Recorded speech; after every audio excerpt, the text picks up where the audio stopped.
259 in the back, providing live stream and live stream. We have Old National Bank, who sponsored our coffee for the entire year, so they are keeping us caffeinated. That'll be my third cup of coffee today, so I'm really looking forward to it. And of course, this beautiful space is provided by the library. I am Leah Rowe. I have been a 1 Million Cups organizer for 3 months now, so I am a veteran. I'm excited to be joined by my new co-organizers, and also I do want to say that we are still looking to add one more person to the team, somebody who can help us with social media. We currently don't have that strong of a social media presence, but we'd really like someone to come on and help us with strategy, Twitter, Facebook, LinkedIn, whatever you all think would be a good way for us to publicize and get more people in this room. So yeah, I'm Leah Rowe. I'm with HealthFinch, and I'm also with Culture Community. Good morning, everyone. My name is Julianne Selesky, and I do business development with the Madison Club here in Madison. So if any of you guys need anything regarding space or a free lunch, maybe, feel free to come meet with me after. Give me your card. I'd love to get to know you guys. Super excited to be part of 1 Million Cups. 3 months? 3 months. 3 weeks. So super experienced, but really looking forward to making this. Yeah, and I guess that's one thing to note too, is we are a newer organizing committee, so if there's anything you think that we should be doing differently or have ideas for us, we're really open to feedback right now, so that would be great as well. Right. Like I'm thinking of getting some like music in here, but I realized that I'm a morning person and people would probably not like that. So. Good morning, everyone. I'm Michael Simonson. I'll just follow the experience train down. I've been here for about 3 days as an organizer at 1 Million Cups. So I'm also really excited to be kind of a part of the group here. It's been a lot of fun in the past, so I'm a coffee picker-upper as well. So if you have any specific coffee needs, feel free to let me know. I also work at HealthFinch with Leah and some others. I'm a product owner there, so I get to work with our delightful engineering team day in and day out. It's good to meet you all. Happy to be here. All right, good morning. I'm Dominic DeMarco. I'm a longtime entrepreneur around Madison. I've frequented 1 Million Cups pretty regularly, much more so recently than in the past. So the call went out to help, and I figure I should give back a little bit. So right now I'm doing a corporate stint as entrepreneur in residence at QBE Insurance, which nobody in Madison has ever heard of, but it's one of the largest in the world. And their digital innovation lab is out in Sun Prairie, so I spend my days out there right now. So pleasure to be here, and let's make good things happen. My wife works there, actually, so I've heard of it. Yeah. Awesome. And so now we go around the room, and you can stand up or stay seated and introduce yourself and what you do, just so everyone knows about you. All right. Good morning, everybody. I'm Steve Clodd, co-founder of 32 Auctions, which is a platform for hosting and managing silent auction fundraisers. Kurt Peterson, the other co-founder of 32 Auctions. Bill Schley, Old National Bank Merchant Services. So if you need any help with accepting credit cards, I can take the mystery out of it and explain to you exactly what you're paying for and why, and one of the reasons why you'd want to do business with Old National Bank. Thank you again for the coffee. Woo-hoo! Thank him. He has more to do with it than Thank you. Yeah, right. Brian Davis, Old National Bank. I actually run the downtown office just down the way. I'm Tom Willis. I'm a software engineering executive. I'm Mitch Mastardi. I'm with Lift Consulting as the director of sales. Most people bring me their pain and we make it rain as it results to sales and leadership development. Travis Human. I own Stray Cat Bicycles, which is an online consumer direct bike company based here in Madison. I'm Derek Kevler, founder of Fuel 59, and we're an online video platform for media companies. I'm Amanda Schwegler, a product manager currently working with Third Space a little bit. Good morning. Name is Aiden Winnery. I work at HealthFinch now as well, and I'm on the customer success team there. So. I'm Brian Lind. I'm brand new to Madison, so I'm not doing anything yet, but getting out and meeting as many new faces as possible. That's my husband. I belong to her. I'm Eric Johnson with Functional Wellness and Chiropractic Center. I'm a chiropractor, nutritionist, and the owner. Kind of my niche is utilizing nutrition with chiropractic to help get people better quicker. So. My name is Diana Pastrana. I'm with M&M Office Interiors. I've got a couple things to talk to you guys about today. culture community. I will be presenting next week on Thursday. So if you guys want to come out, we're going to be talking about organizational culture and the key values within a company and how to kind of highlight those differences and see them as values instead of tensions. The other thing I wanted to talk to you guys about, a lot of you guys know Eric Brown. He passed away last Monday.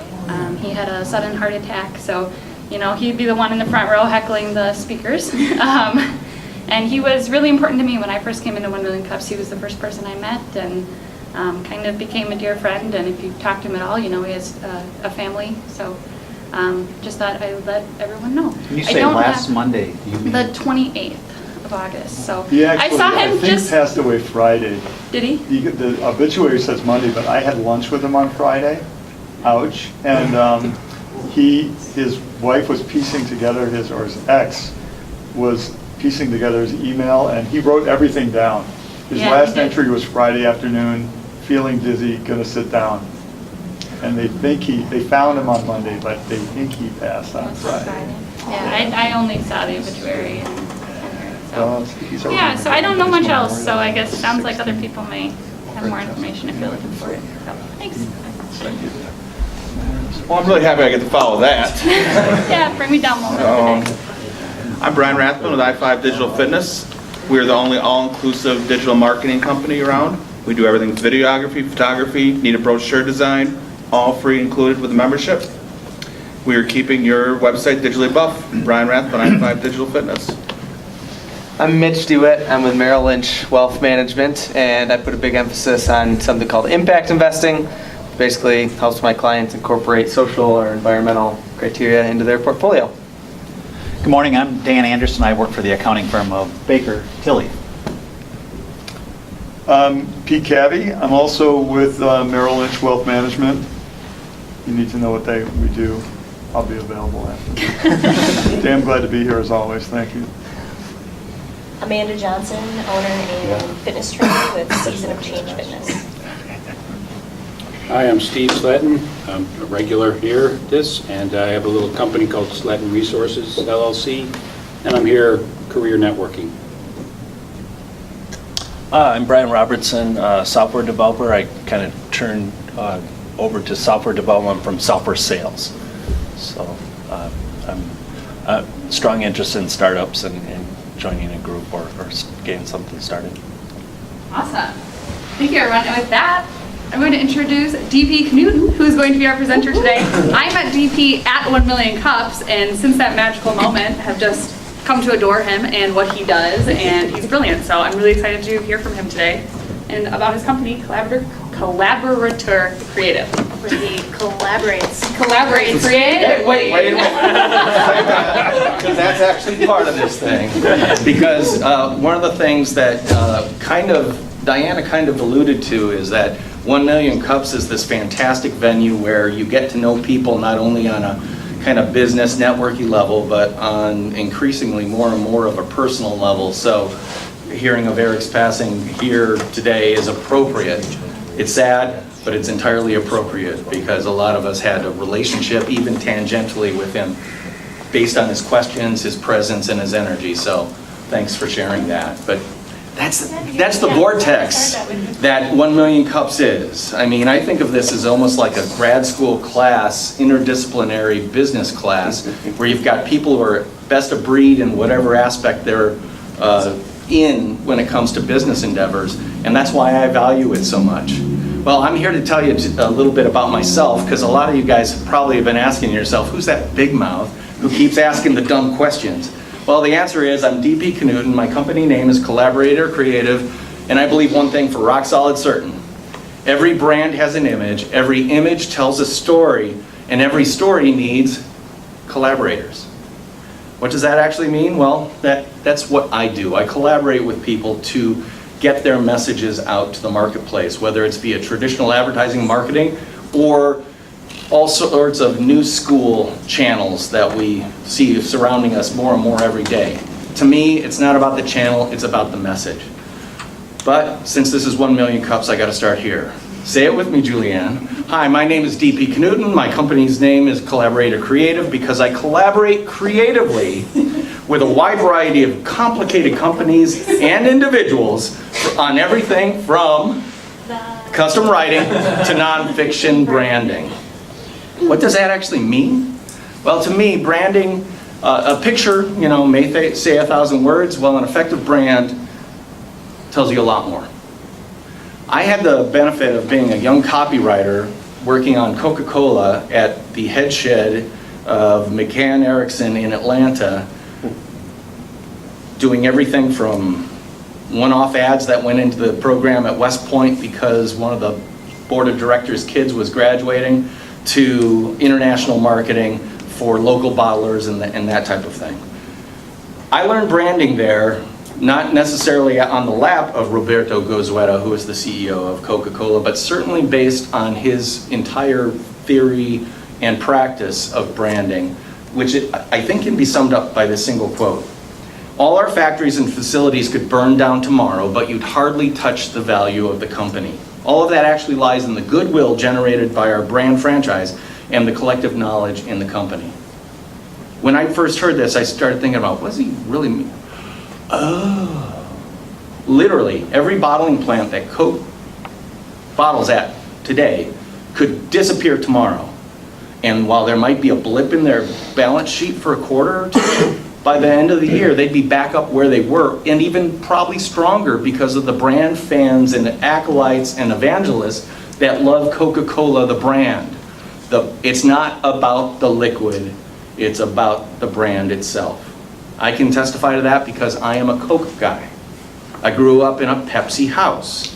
Coke appealed to my natural contrarianness. My dad likes Pepsi, ergo sum, I must like Coca-Cola. But it also is because we'd go visit my grandma Ethel in Salina, Kansas in August. Kansas in August is one of the circles of hell described by Dante. It is hotter than the inferno. So my first experience with Coca-Cola was running in grandma's back door, hearing the screen door slam, reaching in the ice box, which didn't have a light because hers was so old, they didn't have interior lights in it, reaching around for the cold green glass bottle and then grab it and put it on my neck. That's when I first experienced the refreshment that Coca-Cola provides. And that's when I kind of began my relationship with Coca-Cola that extends all the way to today, even though I don't drink soft drinks. But when I do, I drink full-bore Coca-Cola.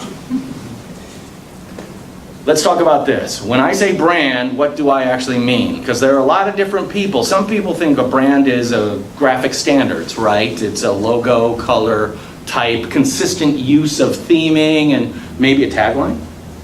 Maybe that's all part of a campaign. That's a brand, right? Well, that's part of it.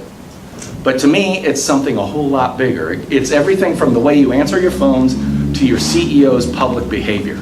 Because as we've recently seen, a CEO's public behavior can shed market cap overnight in unbelievable ways if it's not aligned with the brand.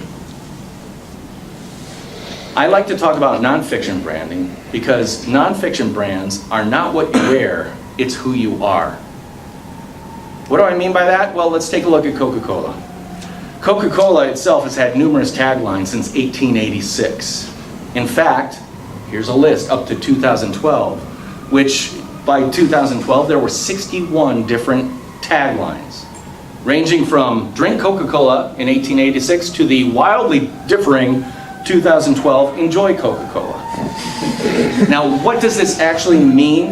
Well, as a copywriter, I can talk to you about that in just a second. But the big takeaway here is they have a new tagline about every 2 years. Because Coca-Cola is a global company, that tagline needs to be global, if at all possible, and that's why it needs to be maybe a little bit thematic, but very, very flexible. Taste the feeling, the current tagline for Coca-Cola. What does that mean? Well, as a copywriter, I can tell you exactly what it means because I would walk in and show presentations trying to sell an ad concept or something like that to Coca-Cola, and I would be savaged based on 3 words: authenticity, refreshment, and sociability. Authenticity, refreshment, sociability. Literally, an ad that I thought was brilliant, that everyone thought was funny, effective, eye-catching, everything, would be killed on the spot if it didn't address authenticity, refreshment, and sociability. The reason why? Because if it says refreshment and sociability, maybe Pepsi could run it. It has to say authenticity because we're Coca-Cola. We are the real thing. We went to market, what, 2 years before Pepsi? Therefore, we're the original. We have to be authentic. So those ads would be killed based on those 3 words. Let me say it again: authenticity, refreshment, and sociability. Well, guess what? A tagline's not a brand. A tagline is typically based on a current campaign, and the idea of hurting that campaign, all the English-speaking countries around the world kind of being on the same page with localization differences. An effective brand, however, is based on a company or product's timeless, true nature. What do I mean by timeless, true nature? Well, I'm talking about this, the essence of nonfiction branding, which I like to bumper sticker out as know who you are so you can be it. On my Snyder days, and this is one of them, I will say walk into any brick and mortar bookstore, go to the self-help section, and distill all those books down. It'll come down to that. Know who you are so you can be it. If you know who you are, align yourself and all your activities with who you are, you will be happier, you'll be more satisfied, you'll be a better, more decent person, and in the marketplace, your customers will know exactly what you do and how you do it because it is what you do and how you do it. The worst thing in marketing? Overpromise, underdeliver. Nonfiction branding makes sure that can never happen. Why is that important? Take a look at these 2 highly accredited individuals. Advanced degrees, you name it. Guess what? They're commodities. So is this woman, she's a realtor with a circle R. And she's one of how many thousands? She's a commodity. Dr. Surly here, he's a commodity too, as you can tell by watching any medical commercial on Madison TV. All you need to do to be a doctor in those commercials is put on a white lab coat and do this. And these guys, their identity is masked because they have LLD at the end of their titles. Guess what? They're commodities too. The fact is, if you're not a brand, you're a commodity. Commodity is a condition. But there's a cure. Retoma. Now, I'm going to talk about this because I'm really, really proud of it. It's right here, available online at Amazon as of last Friday. But it's a big, big idea.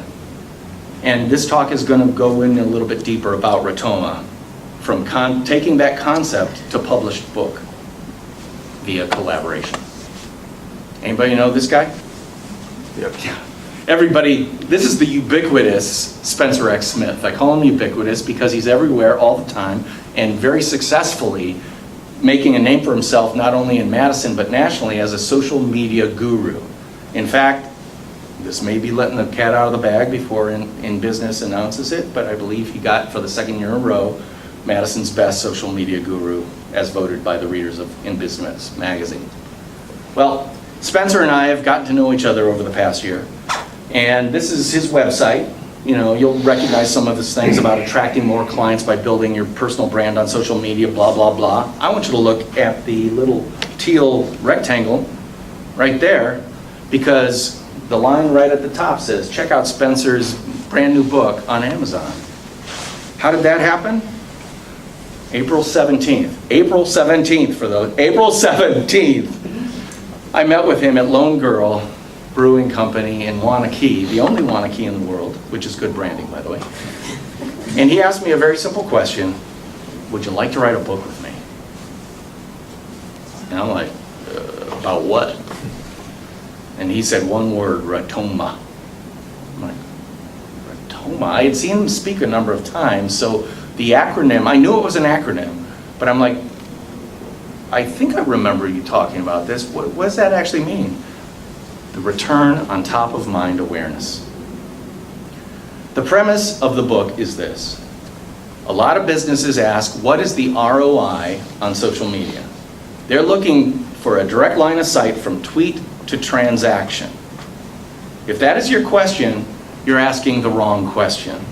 There is typically not a direct line from tweet to transaction, but there is an answer to the salesman's quandary, which is, how do I stay top of mind with my consumers in a meaningful way? Well, that's social media. And what the question should be is, what is the return on top of mind awareness of social media? That's a huge idea, but it's a bigger project. I asked Spencer, well, you know, I know you do, I've seen you talk and we get along fine and all that stuff, but why would you come to me for such a mammoth project? Anyone who's ever written a book knows what kind of pain that can be, what kind of heavy lift that can be. And he said very simply, I know that if I work with you, I'll throw in the word collaborate. If I collaborate with you, it'll be better than if I did it on my own. Thank you, Spencer. So that collaboration took the form of a lot of different things, ranging from, what are we going to call this thing, to covering concept design of the book, the internal book design, create space, on-demand printing, how do you do that, social media marketing, live co-presentation of the concept in the book and the product, Amazon coordination, blurb acquisition, ordering and fulfillment, and even the creation of downloadable content. I won't be giving away any secrets to say that this book started as a series of blog posts that Spencer's done, his back catalog of blog posts, that kind of related to the concept that he developed called Rotoma later. It's kind of like you could see, oh, he started here, and then you came up with the Rotoma concept. Now what we need to do is reconcile those earlier blog posts so that they refer directly to the tentpole concept of the book, which is Rotoma, Return on Top of Mind Awareness. Great, I can do that. I can edit your posts, but I want to preserve your voice because Spencer's voice is his credibility, and he's a great speaker, and I don't want to step on that. However, if I did only that, the book would be 70, 80, 100 pages. How did we get to 214 pages? A lot of original content that I wrote that was designed to fill in the cracks between the bricks that Spencer had already written. So to build the wall that is the book, stick with me metaphorically, we took Spencer's bricks and my mortar and we created one hell of a wall, if you ask me. And it went to even things like a teaser campaign. I started this 2 weeks ago on the free platform of Instagram. Wanted to plant the seed. What is Rotoma? So we did a teaser campaign, one a day for 2 weeks leading up to publication, where I just made up a bunch of headlines based on ROTOMA. So Riders of the Order of Martial Artists, Rabbit Ostrich terrorizes manager Zakita. And it just went on and on and on, so that over time, people in my Instagram feed, and by the way, this was cross-posted on everything else, they started seeing this, and I was getting likes. I was getting likes just on this. So that by the time we got to the last one, this one, Royal Official Task Force of Matzah Aficionados, the next day we were able to go with this. What is Rotoma? A new book by Spencer X. Smith and D.P. Knudten. Spencer's involvement in this was zero. I mean, literally, other than saying, oh, that's funny, that looks good, keep going. But the other part I kind of mentioned was downloadable content. We want to have free downloadable content because the goal is to get the transaction on Amazon or when we speak locally. But we also want to bring those people into the website to create a community. Anybody know the book Freakonomics by Dubner and Levitt? Mm-hmm. Started out as a book, became a website, and then a podcast, and then. I believe Rotoma has that type of tentpole community just waiting to happen. And the beautiful thing, Rotoma rhymes with Sonoma. So our first national conference, which will happen, I'm going to say within 2 years, will be in Sonoma, California. And there just happens to be a lake in New Zealand called Lake Rotoma in the Rotorua area of New Zealand. So our first international conference is going to be there within 5 years. You got to see it to be it, and that's my big, hairy, audacious goal. Steve? Your Wisconsin one could be in Watoma. Yeah. Or on Lake Monona. Yeah, well, exactly. But you can see how you create this big idea and then you flesh it out.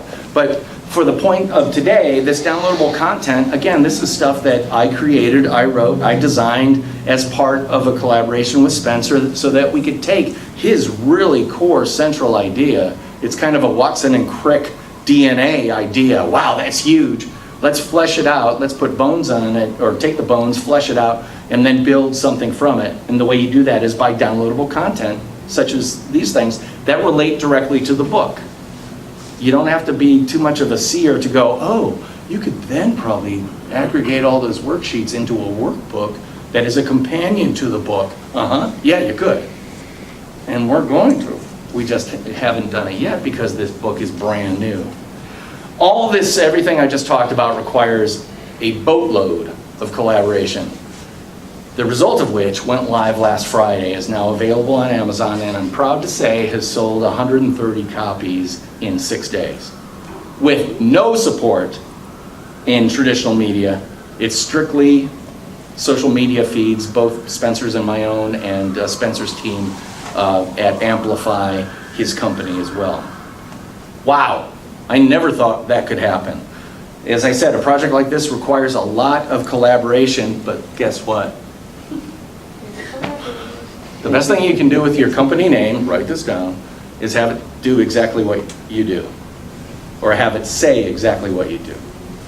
I collaborate creatively with a wide variety of individuals and companies, complicated individuals and companies, on everything from custom writing to full-bore non-fiction branding. And I would love to talk to you more about that, but in the true spirit of 1 Million Cups, I have some asks. First one, lead generation. I talk about complicated individuals or complicated products. That's me, because, well, so what do you do? Well, I do copywriting. You need some copy for a website. I can do that. My best value might be something a little bit more than that, like strategizing what your website should be, or coming up with an entire marketing platform, messaging platform that says, this is how we talk about you. I don't think I'd be violating any NDAs to say that I've worked with Carrick's Consulting with Rachel Neal and Bill Neal and Casey Leokos on their branding, mainly because Rachel, where Mitch is sitting, that's my seat, by the way. Just saying. Hold it down. You can have it now, but based on the questions that I asked here at 1 Million Cups, after about 5 times, I had never met Rachel Neal. I made a point to go up, hey, Rachel, we've never met, I'm DP Canute. She goes, oh, great, I wanted to talk to you. Do you want to work with us? That's cool. And by the way, that's the real benefit of 1 Million Cups, which is you don't know when you're going to connect, but you're going to. And the network you create here is probably going to be the skeleton or the firm foundation of your network in Madison. It's that type of strong thing. But anyway, lead generation. I'm not easy to get, but those who get me tend to benefit from that get.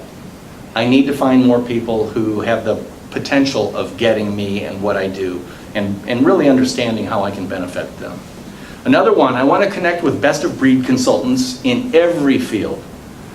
You are the company you keep, I want to flock with the very best. So if you know of any consultants that you would consider fantastic in whatever their field is, please let me know. Speaking opportunities. Got a group?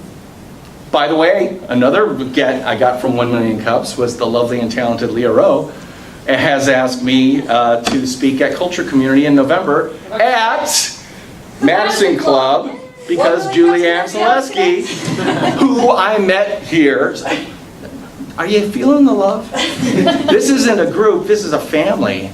Sometimes dysfunctional, but but for the most part, you can see the connections happening, and they happen because of that. So, but if you have a group, I want to talk to groups about everything from nonfiction branding to social media to especially about Rotoma, because I think this is huge. Again, the book is called Rotoma, actually, and there's an email list that's floating around, but you can also text COLLAB to 66866 on your phone. Awesome.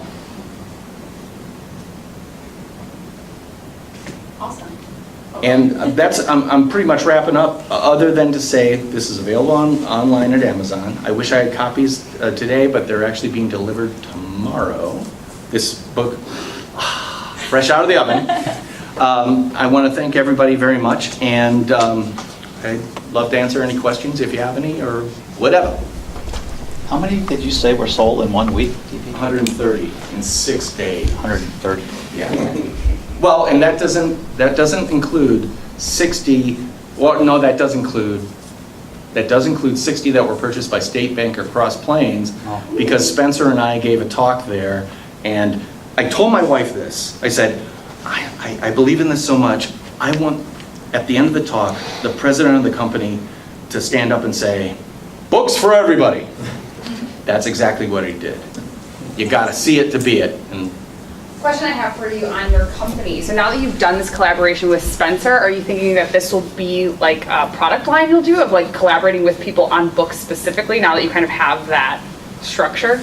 okay, that's a very good question, because part of making this something that looks like a book that was published by a publisher was the creation of a sub-brand called Collaborator Publications.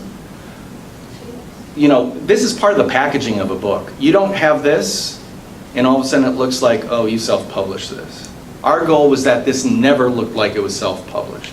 And people have literally said, oh, I thought it was going to be a speaker book. We all know what that is. Code words for 150 pages, print on demand. You buy it because you like the speaker, they sign it, and then you never open it again. Our goal was not that. Our goal was to create something worthy of the cover blurb from Scott Galloway, professor of marketing at NYU Stern School of Business, who, if you don't know, you should follow. He's brilliant. He writes, a book that starches the fluff from social media and helps managers allocate capital and find the unicorn among unicorns, ROI. Wow. Top 20 B school on the globe. I sent this to him cold, didn't know him, 2 months ago had a brief Twitter conversation with him. He read the book and tweeted back that. You don't get if you don't ask. I was amazed when we got that. But so yes, the goal is, as more and more people see the quality of this book, that there's the potential for Collaborator Publications to become something more. It will never be, on my camera, your camera, it will never be a ghostwriting organization. It will be a collaboration organization, which is, come to me with your capabilities, let's strategize the entire book, the story, the way it plays out, all that stuff, and then we co-write it together. I think that's a really cool idea, because I know so many people that, you know, are very talented and have the knowledge to put into a book, but have no idea the process of even like where to begin. So I think that's a really cool idea to be able to collaborate with someone that And that's, knows it. knock on particle board, that's exactly what I'm interested in doing. So I have my copy, but I haven't cracked it open yet. Is it written toward the individual salesperson? Is it written to the business owner? Is it written, I mean, who's your audience? We kind of rode two horses. Business or business-oriented thinking people, and people who want to build their own personal brand. Alluding back to earlier in my presentation, you can be a doctor but you're a commodity. Well, unless you're Dr. Oz, unless you're Dr. Weil if you're in the health and wellness space. How did those guys get there? Because they became thought leaders who shared freely of their points of view and all that. They build their thought leadership, their credibility. Social media is the way to do that. Whether you're an auto mechanic or a concert violinist, social media is the way to do that. So this is written with very actionable stuff.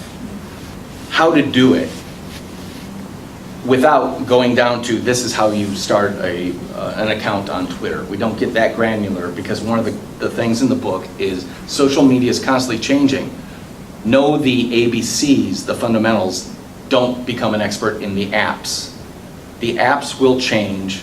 The apps will go away overnight, but the fundamentals won't.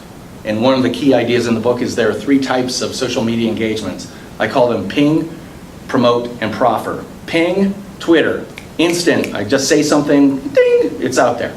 But it's a ping on somebody's radar. Promote, It's a little bit heavier weight thing that like Diana, you're going to be speaking at Culture Community. It would be in my best interest to promote you because you'll go, thanks DP, and so then we have this virtuous circle of promotion. And then the big one, proffer, this is the heavier weight gift that you give, whether it's a 1,000-word blog post, a YouTube video, maybe it's a music track, maybe it's a podcast. Those are the things that really give you presence in social media. I don't know if everyone's heard this, but I think it's really, really instructive. In social media, there's a saying called 99 and 1. 90% of people on social media do not do anything other than read it. 9% actively engage at some level, liking, maybe writing a comment, and that's about it. But only 1% actually creates any value or anything of value online. Don't you want to be part of the 1%? At least become part of the 9%. Because if you're at 90, you achieve none of the benefits. You receive none of the benefits of social media. You go to the 9, you get some, but you go to the 1, that's when you build your personal brand. Did that answer your question? How did you choose a price for the book, and what are your margins on selling? Okay, CreateSpace, which is Amazon's separate entity for print on demand. One, it's free, with the exception of they really encourage you to buy at least 1 or 2 proof copies so that you have our hard copy to make sure your PDFs that you uploaded are clean and working well. From that, people go to Amazon, they buy the book, Amazon fulfills, does all that stuff, pays sales tax and all that stuff, and then gives you a royalty. Our price point is $20.95. The thinking on that is Spencer and I speak, we say the book is available, $20. We discount 95 cents in tax. Just make it an easy transaction of a 20, 2 10s, or 4 5s. If we sell, the book cost is $3.14. So as authors, we can buy any number of copies we want. And this is based on a 214-page book. We can buy the book for $3.14, shipped to our door, with a shipping cost associated with it. So that kicks it up to maybe about $4.50 to $5 a book. We sell these at $20. I'll take a $15, profit all day long. If we sell it via Amazon and we don't have to do anything except go to the mailbox and grab the check, I think it's $9.12 or something like that. So they take a hefty cut. But the cool thing is right now, because it's selling so well, they're actively dropping their price to try to make it sell faster without touching our royalty. So if they elect to sell it at something below $20.95, which I think was this morning at $18.86, I don't know where they come up with the numbers. It's their algorithms that tell them this is the best price point to sell at. They sell at $18.86, we still get our $9, which is very cool. But the cost to upload those PDFs, to me, $0. If I find a mistake in the PDF in the interior of the book, I can change it and upload it, double check it, and have it pushed live so that the next person who buys it gets the corrected copy. So much so that the blurb on the back that we got from the initial copies will have Sandra Long, who's the author of a book. We got one from Ann Handley, who is like huge in content marketing. Guess what? Sorry, Sandra, you're coming off the back because Ann Handley's going on. Because if people see the book and see Scott Galloway, ooh, Ann Handley, oh, I'm buying. Scott? Or Steve? You mentioned the term fundamentals a bit earlier. And I'm thinking of my own life experience of working in business, but the branding, but the quality of the product or service that you're branding. I mean, you can tout it all you want, but if it's poor, I mean, there's going to be some backlash. Oh yeah, well. And I mean, it's really a part of your presentation. You're going through the drill on, what it means. The Coca-Cola example. I mean, heck, Coca-Cola has a good product. People like the taste of it. If it was, or any other kind of service and the commodity aspect of it, that if you're product stinks, I mean, that's going to come back to bite you in the behind eventually. I don't care how much you brand it, you know, and we've seen examples of that in life where someone touts the heck out of something, but it's really poor quality. Where those products that are awesome, they're well crafted, well made, heck, that almost serves as their own branding. Word gets out by essentially word of mouth. That's a great product. It's built really well, or something like that. Let me address that by saying, Clisby Clark was the old school general manager of McCann Erickson's Atlanta office. And he's got this thick southern accent and ate steaks every day.